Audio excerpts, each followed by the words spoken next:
Yeah, I'm Caleb Patterson.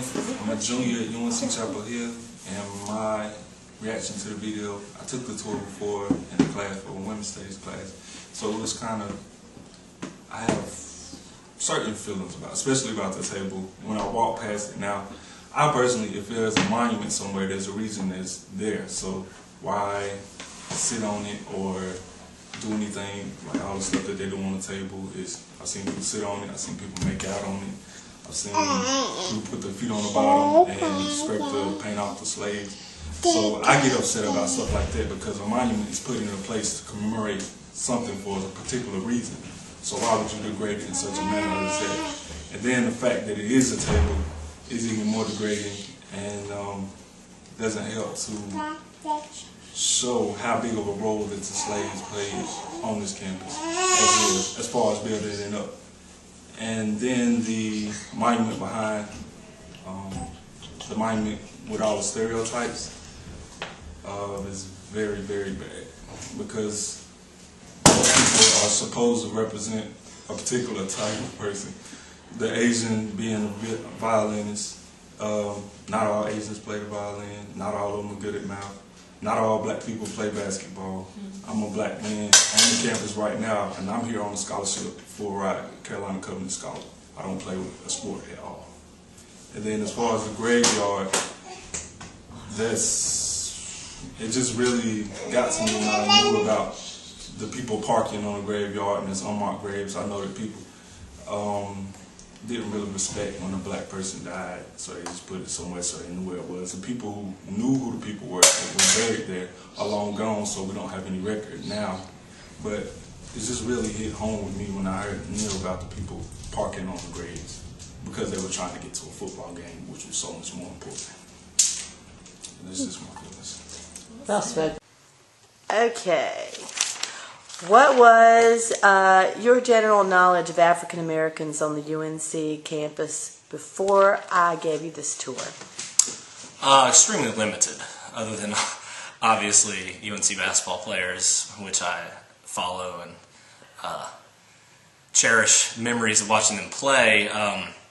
Obviously, I was aware that African Americans had a strong history in North Carolina, being that it's such an old state and obviously populated for such a long time, and you know, when the advent of slavery, things like that, you know, obviously they were around. Did you ever associate that with the UNC campus? Obviously not. You know, not that I was surprised to hear the extent to which they were used, but I was not aware to that. Okay, what surprised you the most? What surprised me the most? Probably the lack of what's the word would be, not credit but acknowledgement. The lack of acknowledgement of many a person that was extremely influential and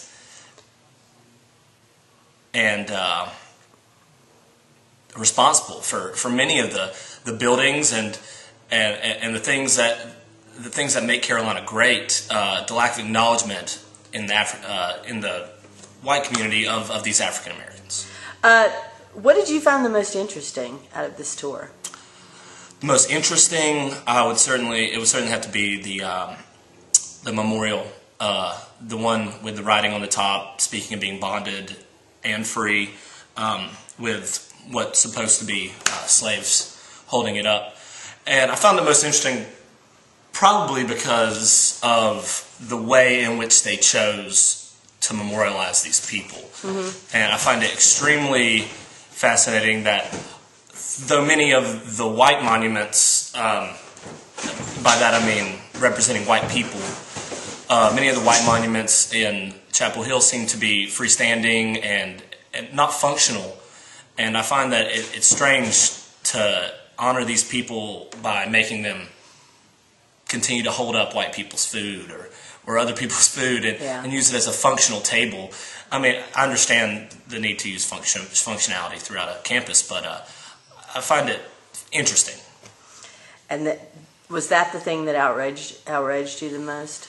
What outraged me the most was what I spoke about first, the lack of acknowledgement of many of the African Americans, and especially the teacher, or who would have been considered a graduate student, or should have been considered a graduate student at that time, living right beside the theater, things like that. Those outraged me more. Okay. Well, after touring the UNC campus, what would you make an immediate change to? Acknowledge those people. Okay. Simply stated. And do the one thing that that they seem to lack to do. I mean, a plaque is not a hard thing to add to a building. Yeah, simply I agree. to commemorate. Excellent. Thank you. You're welcome.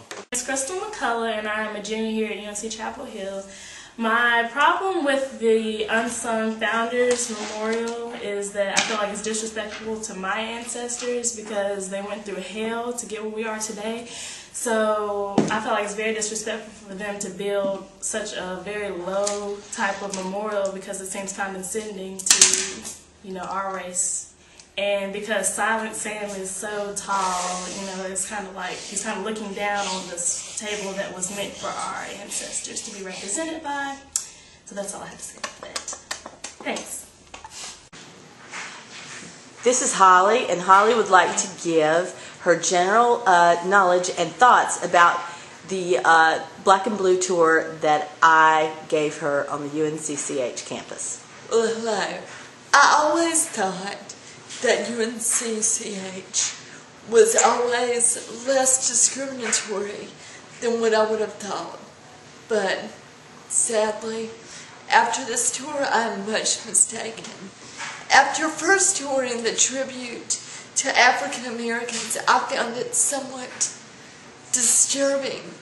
First of all, the way surrounded by monuments contributed to white Americans, how small and minute the statue was, how the heads, the breasts, the full bodies are stuck on the floor where their feet, where other people's feet are pushed against it, how it's not given the respect that you would have honestly thought. And then in a far distance, there's a golden church. Now, a church is somewhere where we find so sacred, but to know that this was a place where slaves were sexually abused and how they were rented out and taken advantage of, I honestly found this very sad as I was informed during our tour. Is there any other thoughts on any other things that I showed you? Well, when you showed me the Joseph Caldwell tour, I never honestly, after going to college myself, I never honestly thought of the concept of having a slave rented and having forced to have something as simple as a toilet, which at that time you informed me was a bucket, and knowing that at any point in time a slave could be woken up in the middle of the night, forced to clean it, at absolute disposal. It's not a thing that we would think of at this time. Is there anything else? Another thing that we toured was the Hilton Hall. Where you informed me that as of recently, within the past, I believe you said within the past 5 years, 2006, is that right? Yeah. That it was renamed from Hilton Hall to that of his slave, I'm sorry, George Moses. But instead, when papers recognized this, they didn't recognize his name. His name wasn't important. It was the class at which he was, which was a former slave, which was sad. It's sad to know that society has changed, but still not that much. That kind of falls in the category of erasures that he was talking about. Yeah, it really does, doesn't it? I was pretty amazed by the whole concept of remembering to forget. And that is what we do. Is there anything else that stood out in your mind? That's really everything that stood out. I really enjoyed this tour and found it extremely enlightening. Thank you. Thank you. Prior to looking and listening to the history of the unsung founders, I would have looked at that and thought that it was a proper memorial. But then looking back through it and listening to all the responses on that, I realized that this is a completely inappropriate memorial. And it honestly, it made me upset. Something that you can stand, something that people stand on, something that people change their babies' diapers on. These are things that I would have never thought would be at Chapel Hill. I looked at Chapel Hill as a university where students were equal. But I find out that we still have a segregated graveyard. I found out things that I had not realized. And listening to the perspective of all the different people that we interviewed, I realized how many things still need to change.